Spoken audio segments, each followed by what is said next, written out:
Hello, good morning, good afternoon, good night, depending on what part of the world that you are joining us from. I am Alex Faust, your host of Conversations at the Edge.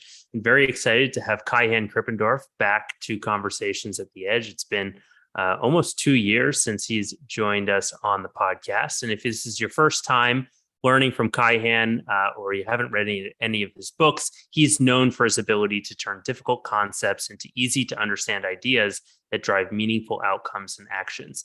He's a best-selling author of 5 books, and most recently, the Edison Award-nominated Driving Innovation from Within, a guide for internal entrepreneurs. In addition, he's a battle-tested consultant, sought-after keynote speaker on the topics of strategy, growth, and transformation.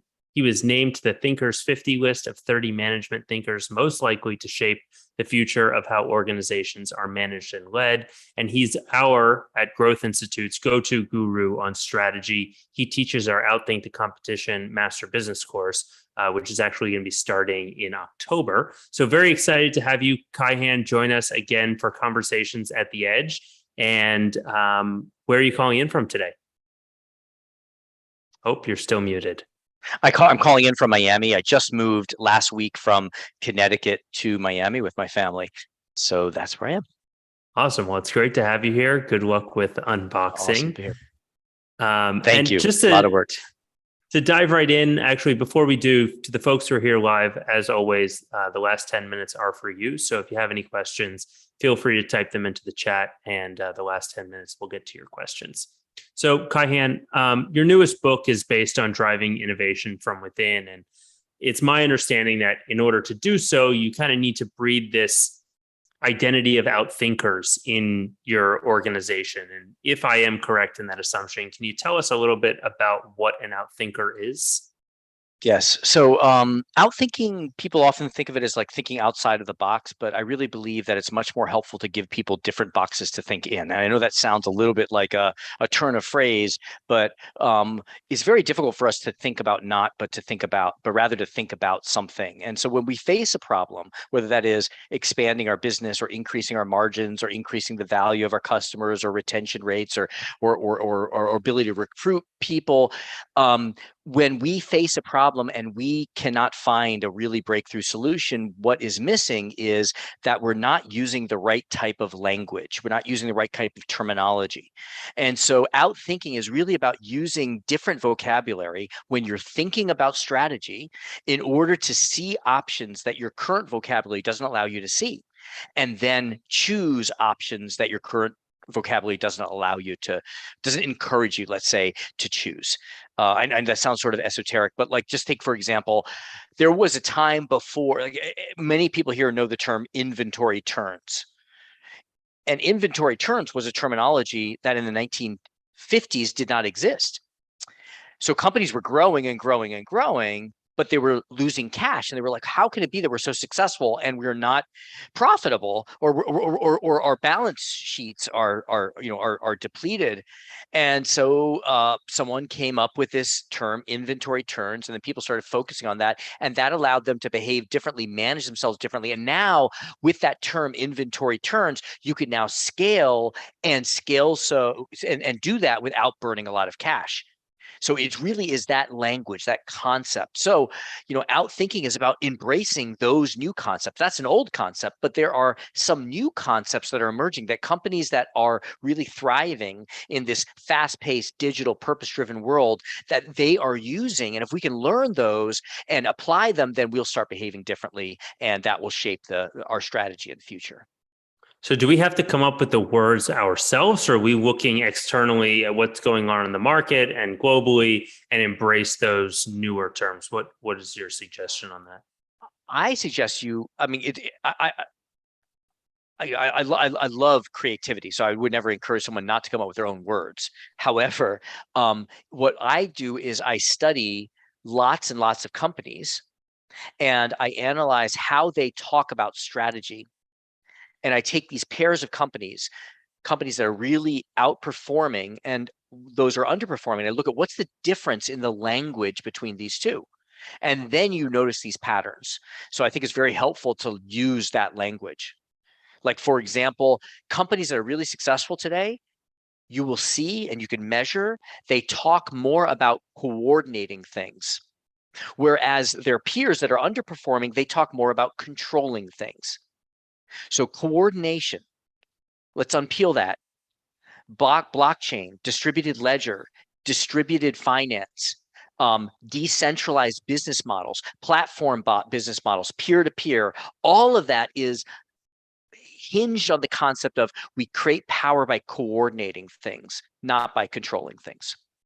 Why is YouTube so successful? Why is TikTok so successful? It coordinates users to create content. Companies that are starting to struggle are those that are trying to control content.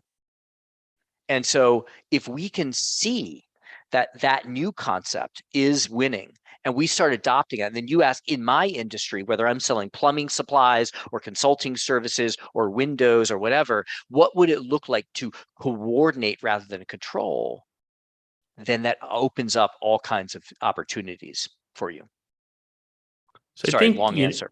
No, it's okay. And I think, it can be difficult to kind of get out of your own way, out of your own bubble in terms of what you know. And, in scaling up, there are specific meetings that leadership teams are supposed to have to be understanding the trends and kind of evaluating the market.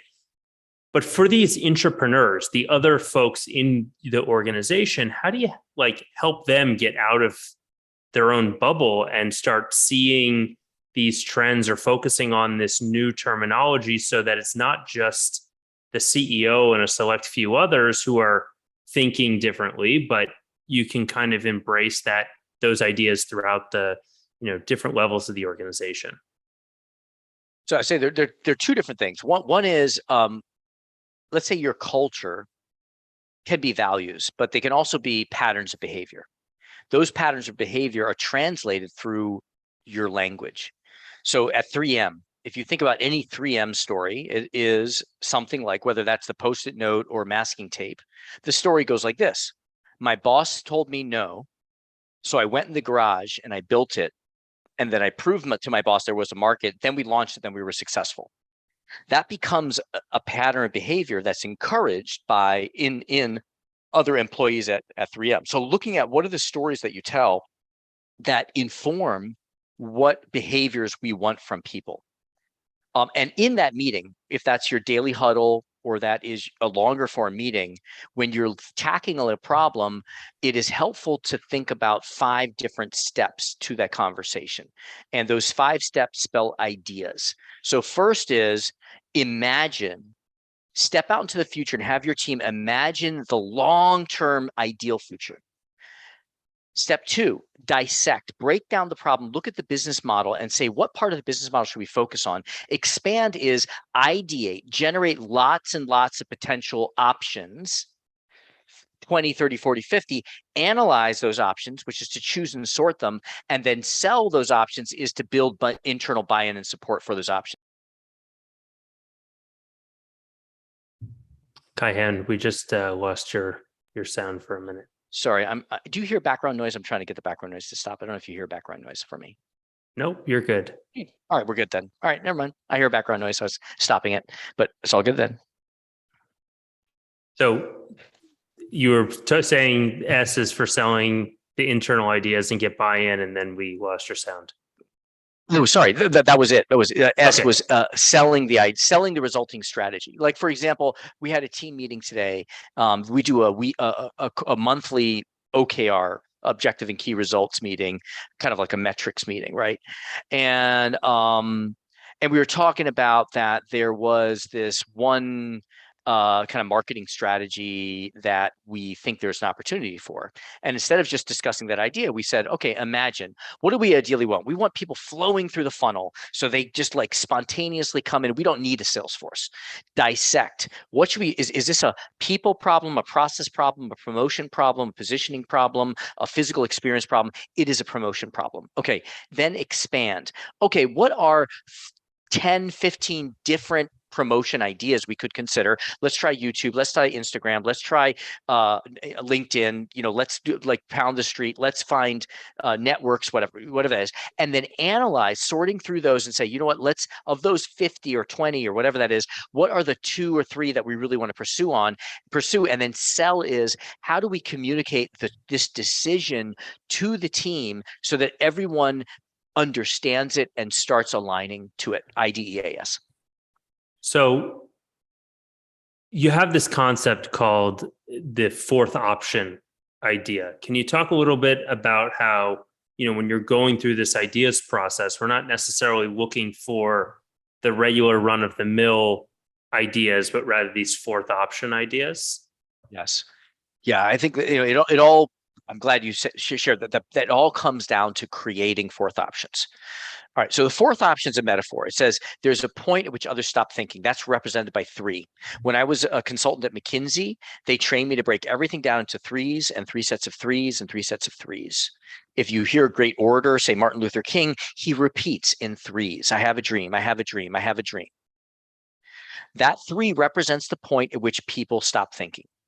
So your competitors say, there are 3 ways to price in this market. There are 3 success factors to win in this business. I've solved this problem. You need to do A, B, and C. That represents the moment at which your competition has stopped thinking. And all great companies are founded on recognizing where people have stopped thinking and finding a fourth option, whether that is you need to distribute computers through retailers to end users. And then Michael Dell says, no, let's go direct. Whether that's Southwest Airlines that says you need to, airline company said, we need to go hub and spoke. That's more efficient. And Southwest Airlines said, no, let's go point to point. Or Sam Walton, at the time was believed you need to put stores inside cities where there's street traffic. And he said, no, I'm going to put them in rural areas. Every great company you will find is founded on a set of fourth options. And companies like Amazon, for example, they come up with fourth options across all dimensions of their business model.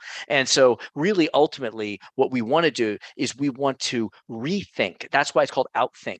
Take every element of the business and say, these are the 3 things that everyone says we should do. And therefore, the way to differentiate ourselves is to do this differently. That's the fourth option.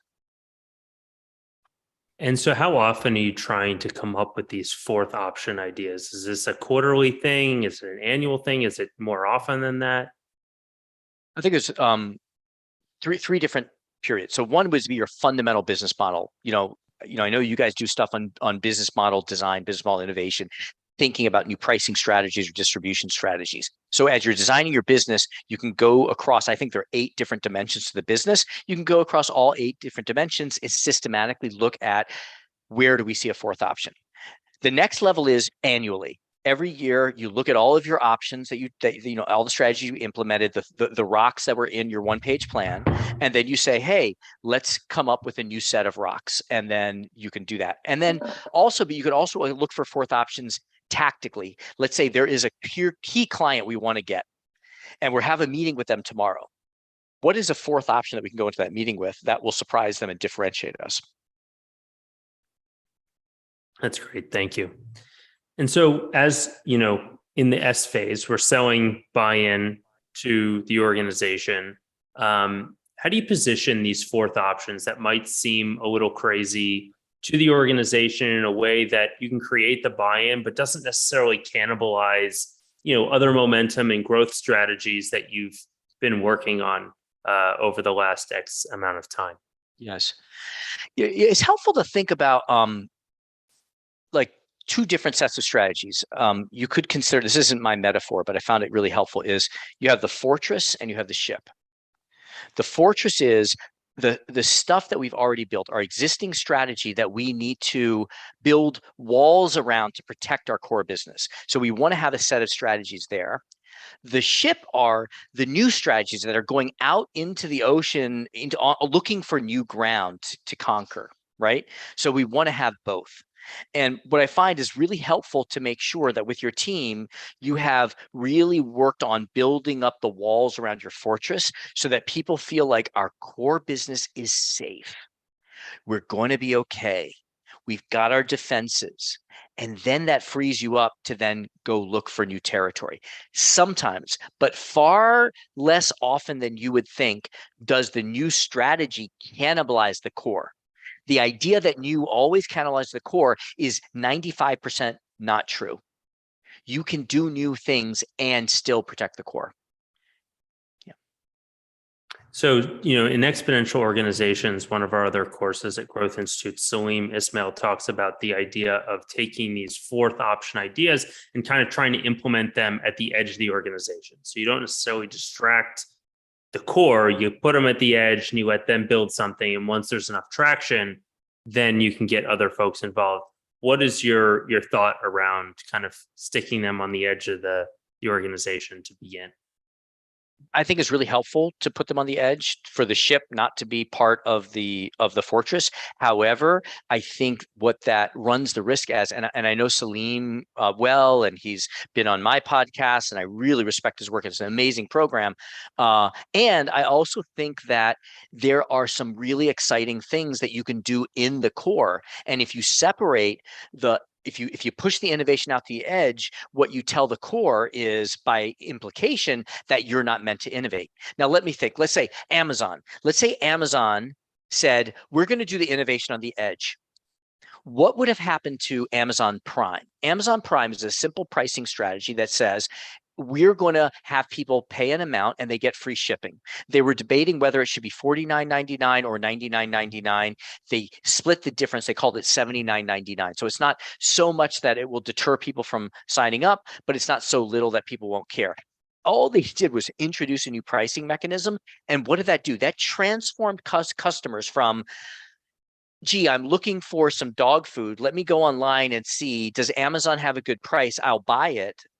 To now, I want to buy everything from Amazon because I want to get the most out of my $79.99 investment, right? It was hugely transformative to the business. Is that an edge strategy? That is a fourth option, but that is a core strategy and it's not disruptive to the core. So I think it is, when the new idea is inconsistent with the existing business model, it's helpful to put it out on the edge and separate it so it doesn't have to deal with the entanglements of the core business model.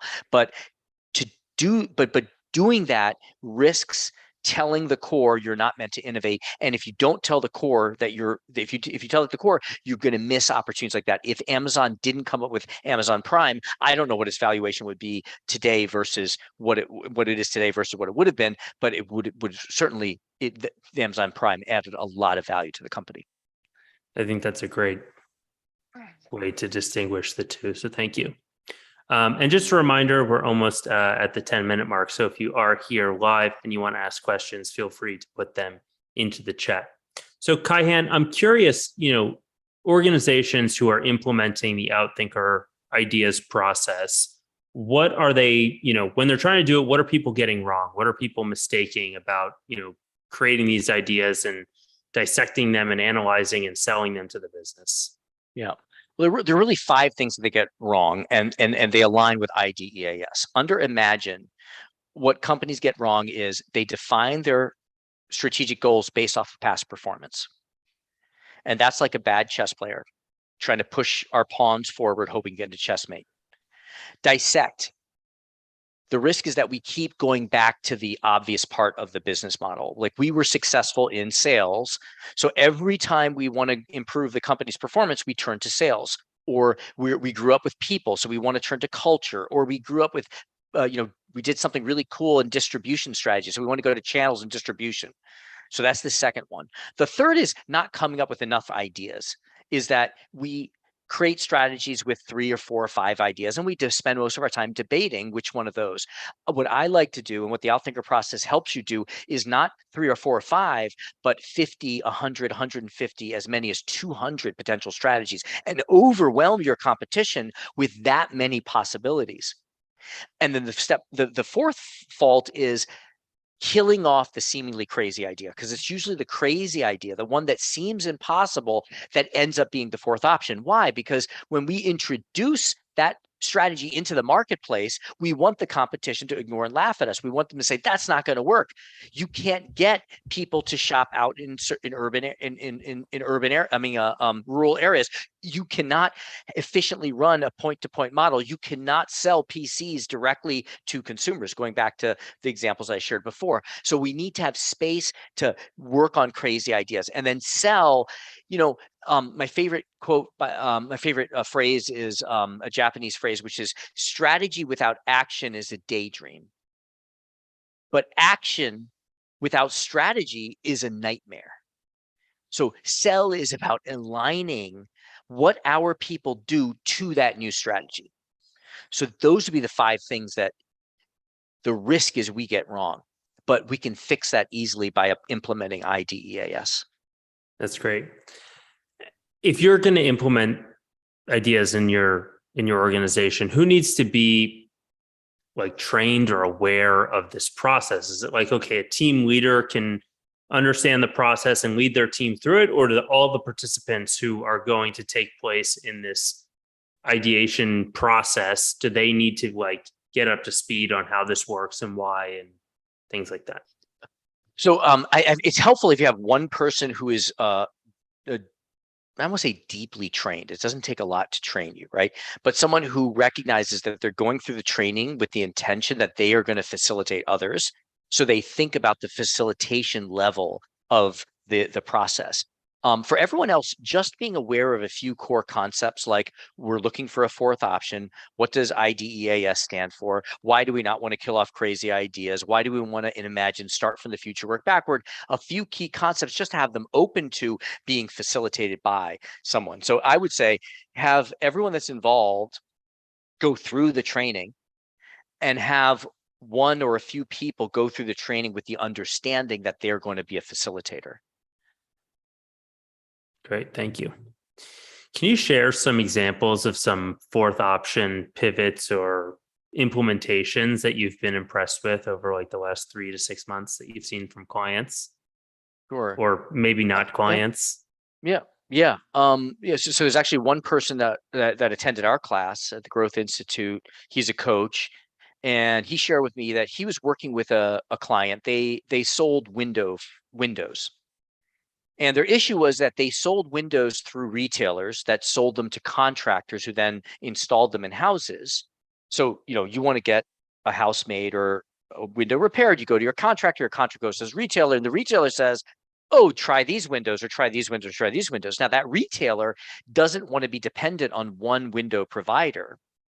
So they never want to exclusively sell one set of windows, or if the percentage of customers or percentage of products that they're selling, if there's a big portion of that is from this one Windows distributor, then they get nervous that they're going to become dependent on that provider, right? So they had a limit to the growth.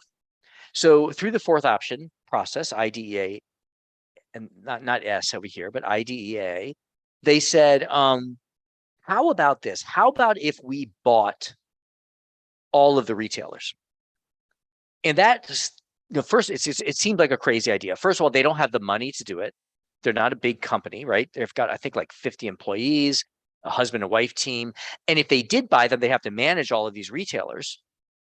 And they don't have the bandwidth to do that. And it's completely another business. So what they said was, in the ideas process under analyze, you have this, what we call a crazy idea exercise. You lay out the barriers and then you look at removing the barriers. And they thought, well, how could we overcome these barriers? Well, first of all, what if we don't manage them? What if we find retailers who want to exit but don't want to quit the business yet?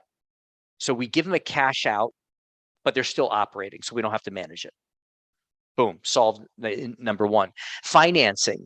They talked to their banker and they found a way of engineering like a type of financing that's backed by the acquisition rather than by the company and is repaid through revenue of the acquisition.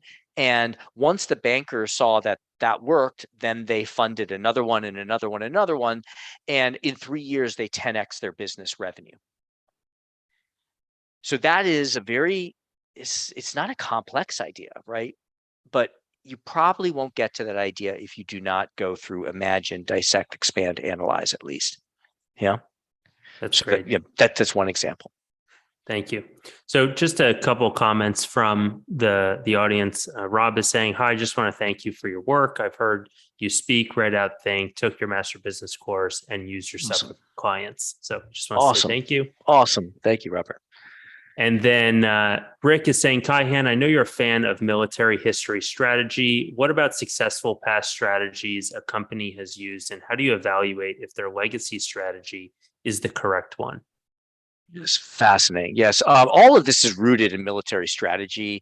When I first started doing this like 15, 18 years ago, the language I used was sounded much more like warfare strategies. And I've changed the language to make it more accessible, but it really is all rooted in military strategy. I think most business concepts that we use to manage business today, if you trace them, most of them come from military. So great respect for the value of adopting military strategies. So I think that it's helpful to say that it's not that the strategy is wrong. The strategy is just a tool to come up with an option, and then you can choose the option or not the option. But to throw out the strategic concept is a mistake. So what you want to do is you want to say, so for example, one strategy is lock up resources. And lock up resources is a strategy, but every industry, every company could use it in a different way. You could lock up your IP. You could lock up your talent. You could lock up a critical input. You could own the diamond mines. You could own the oil, right? You could own a piece of the component that you need to make it a capability, right? So the strategy gives you many, many options. And then what you want to do is you want to choose the option. So I think it's really helpful to every year look at all the options you chose, generate a whole bunch more options, and then make those options that you've already chose compete with all of the other options. So every year you're implementing the most valuable options. Does that make sense? So I'm sorry, I know it was kind of a long answer. So I would not look at whether the strategy is still valid, but rather whether the options that come out of the strategy are still the best. Thank you. And as we kind of come to the end here, about 3 minutes left, speaking of the strategies, you have these 36 strategies that you talk about in your book and in your course. And we definitely don't have time to go through all of them, but I'm curious if there's any that you found have been like most appropriate or common given today's environment with inflation and supply chain and talent shortages and things like that. Yeah. Yeah. I think that there is this one strategy which you can kind of think of it as proximity, which is that the production and provision of value is going to move ever closer to the point of demand in time and space. If we look at 3D printing, for example, it allows us to produce things just when they're needed, where they're needed.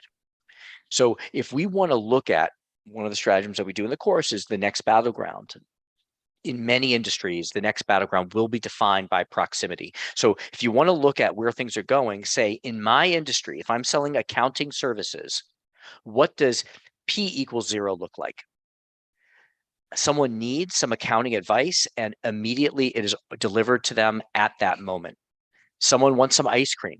We make it and deliver it right there in time and space where they want it, when they want it. Now, there's going to be a big gap between here and there. But seeing how we can reduce that gap will tell you what the next moves are that are going to advance the industry.